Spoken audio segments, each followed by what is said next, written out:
तो इस एपिसोड की स्टार्टिंग में हमें गोवा के चीफ को दिखाया जाता है, जो कि ये बोल रहा होता है कि उसका जन्म एक कमजोर शरीर में हुआ है और वो गोवा का चीफ बनना चाहता है। इसलिए वो अपनी बॉडी को मशीन से रीजनरेट करवाता था और इन सब टेस्ट का रिजल्ट फेलियर ही निकला। और दूसरी तरफ उसके छोटे भाई का भी जन्म हो चुका था, लेकिन उसके भाई के साथ ऐसा बिल्कुल कुछ भी नहीं था, क्योंकि वो बचपन से ही काफ़ी ज़्यादा ताकतवर था। इसलिए उसे ऐसा लगता था कि उसका जन्म निंजा फैमिली में नहीं होना चाहिए था।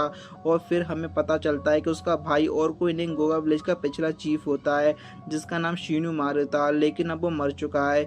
फिर हमें प्रेजेंट का सीन दिखाया जाता है, जहाँ पर सेकंड डिवीजन कैप्टन गोवा के हेड के पास आ जाता है और वह इतनी लेट से आने के लिए उससे माफ़ी मांगता है। और वह सभी लोगों को इकट्ठा करता है और एक मीटिंग करता है और वह कहता है कि फर्स्ट डिवीजन कैप्टन हयातो वो काफ़ी टाइम से हमें दिख नहीं रहा है और हमें उसे ढूंढने की बहुत ज़्यादा कोशिश की है, लेकिन वो हमें नहीं मिल रहा। इसलिए पूरी कैप्टनसी अब मैं संभालूंगा और अथॉरिटी का जो सारा काम है अब मैं अपने हाथ में लूँगा। और शियोनी ये सुनकर काफ़ी ज़्यादा घबरा जाती है और वो सोचती है कि हमारा हेड कहाँ पर गया।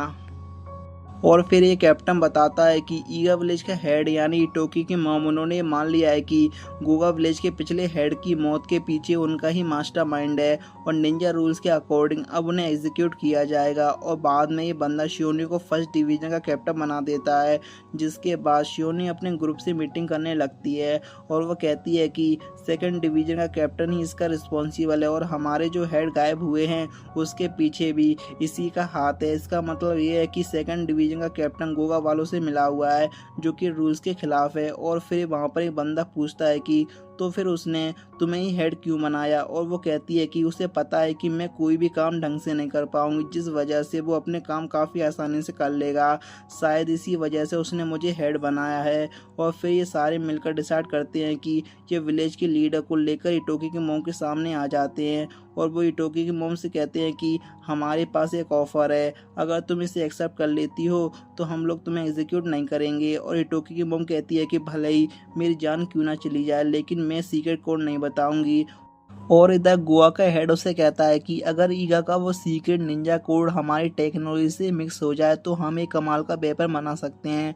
लेकिन यहाँ इटोकी की मम यहाँ पर इसे एक्सेप्ट नहीं करती और सेकंड डिवीजन का कैप्टन उसे कहता है कि तुम्हारे पास लास्ट ऑप्शन था, लेकिन तुमने वो भी गवा दिया, इसलिए अब तुम्हें कल एग्जीक्यूट किया जाएगा। और फिर हमें ईगा क्लैन के लोगों को दिखाया जाता है, जो कि बैठ कर मीटिंग कर रहे होते हैं और वहाँ पर उन्हें पता लगता है कि उनके हेड का एग्जीक्यूट कल होने वाला है। और तभी वहाँ पर एक बंदा खड़े होकर कहता है कि हमें ऐसे बैठे नहीं रहना चाहिए, हमें अपने हेड को बचाना चाहिए। लेकिन तभी दूसरा बंदा खड़ा होकर कहता है कि हमें उससे ऐसा करते हैं तो हमें लिए एक प्रॉब्लम क्रिएट हो सकती है और शायद ये बहुत बड़ी जंग भी छिड़ सकती है। और टोकी सदा कहता है कि कल हमारे चीफ को पनिशमेंट मिलने वाली है। और तभी वो बंदा कहता है कि इटोकी अभी बहुत ज़्यादा छोटा है और उस पर इतनी ज़्यादा जिम्मेदारी डालना बहुत ज़्यादा रिस्की है। और तभी टोगी सदा कहता है कि तुम एक काम करो, तुम मुझे क्लैन से निकाल दो, फिर मैं तुम्हारी मोम को जाकर बचा लूँगा। इससे ईगा विलेज पर कोई भी प्रॉब्लम नहीं आएगी, क्योंकि मैं इस विलेज में रहूँगा ही नहीं।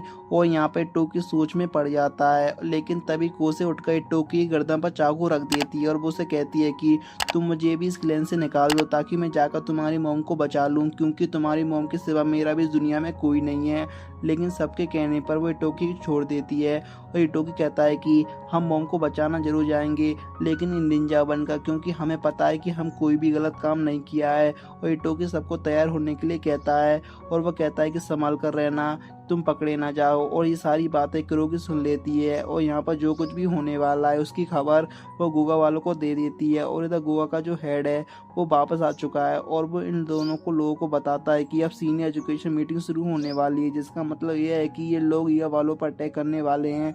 और तभी सजाको वहाँ पर आ जाता है और वो बताता है कि मुझे अपने एक स्पाई से यहाँ पता चला है कि वो अपने हेड को बचाने के लिए उधर जा रहे हैं और उनके पास उनका बेस्ट फाइटर भी नहीं है। ये हमारे लिए बेस्ट अपॉर्चुनिटी है उन पर अटैक करने के लिए। और सजाको ने कहता है कि जब वो ईगा वालों पर अटैक करेंगे तो मैं उसमें सबसे आगे रहकर लीड करना चाहता हूँ। और उनका हेड ये सुनकर काफ़ी ज़्यादा खुश होता है, लेकिन उसके डैड उसे रोकने की कोशिश करते हैं। लेकिन वो कहता है कि डैड अब मैं बच्चा नहीं हूँ। और फिर हमें गोवा वालों को दिखाया जाता है, जो कि बैठ के मीटिंग कर रहे होते हैं कि वो लोग जो ईगा वालों पर हमला करने वाले हैं वो ठीक है या नहीं। कुछ लोग बहुत ज़्यादा खुश होते हैं कि वो ईगा वालों पर अटैक करने वाले हैं, क्योंकि अभी उधर टोकिसदा भी नहीं है। इस वजह से उन लोगों को काफ़ी आसानी से अटैक कर पाएंगे। लेकिन बाकी कुछ लोग इस चीज़ के लिए मना कर रहे थे और वो कहते हैं कि हमें दूसरे गाँव की तरह ईगा वालों को अंडरस्टिमेट नहीं करना चाहिए, कि अगर हम लोग ईगा वालों पर हमला करने वाले हैं तो उसका नुकसान हमें भी होने वाला है। और वहीं दूसरे मेंबर कहते हैं कि हम इसके लिए तैयार हैं और हमें कभी ना कभी शिनमारू की मौत का बदला भी लेना है। और यहाँ पे सजाको के डैड अपने हेड को समझाने की कोशिश कर रहे होते हैं कि वो लोग अटैक ना करें, क्योंकि सब कुछ वॉर से नहीं संभाला जा सकता।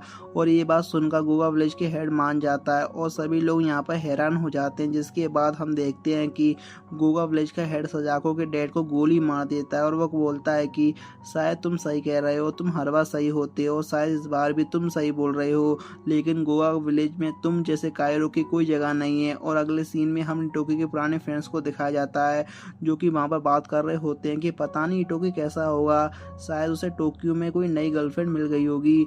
लेकिन तभी हम देखते हैं कि वहाँ पर एक अनाउंसमेंट होती है और वहाँ पर बताया जाता है कि गांव के बाहर एक केमिकल फैक्ट्री में आग लग चुकी है। इस वजह से लोगों को अपने घर जाने के लिए कहा जाता है। और फिर हमें दिखाया जाता है कि टोकी बैठकर न्यूज़ देख रहा होता है और तभी उसके अंकल आ जाते हैं और वो कहते हैं कि टोकी बैड न्यूज़ है।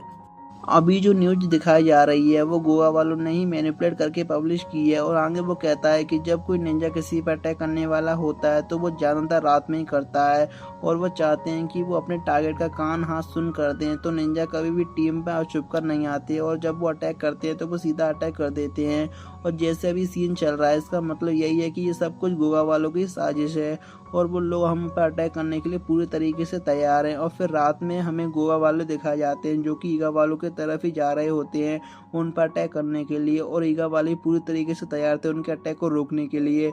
और फिर हमें ईगा की एक मेंबर को दिखाया जाता है जो कि कह रहा होता है कि मुझे कभी नहीं लगा था कि मैं इसका इस्तेमाल करने वाला हूँ। और ये बोलकर वो गोवा की तरफ एक मिसाइल लॉन्च कर देता है जिससे गोवा वालों की कार सारी उड़ जाती हैं।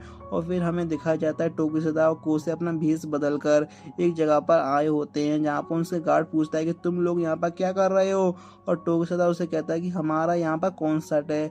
और वो गार्ड उनसे कहता है कि यह जगह रेस्ट्रिक्टेड एरिया है और यहाँ पर सिर्फ ऑथराइज लोगों को जाने दिया जाता है। जिसके बाद टोकिसदा उस आदमी को मारकर बेहोश कर देता है। जिसके बाद ये सारे गार्ड को मारकर इटोकी की मोम के पास पहुंच जाते हैं और उन्हें छुड़ा लेते हैं। और टोकिसदा इटोकी की मोम से कहता है कि ये ऑर्डर हमारे एक्टिव चीफ का था, यानी कि इटोकी का। और इटोकी की मोम उन्हें थैंक यू बोलती है। और जैसे लोग बाहर निकलते हैं तभी हम देखते हैं कि सेकंड डिवीजन का जो हेड है वो अपनी टीम के साथ इन लोगों पर घेर लेता है। और गाइस यहीं पर हमारा एपिसोड खत्म होता है।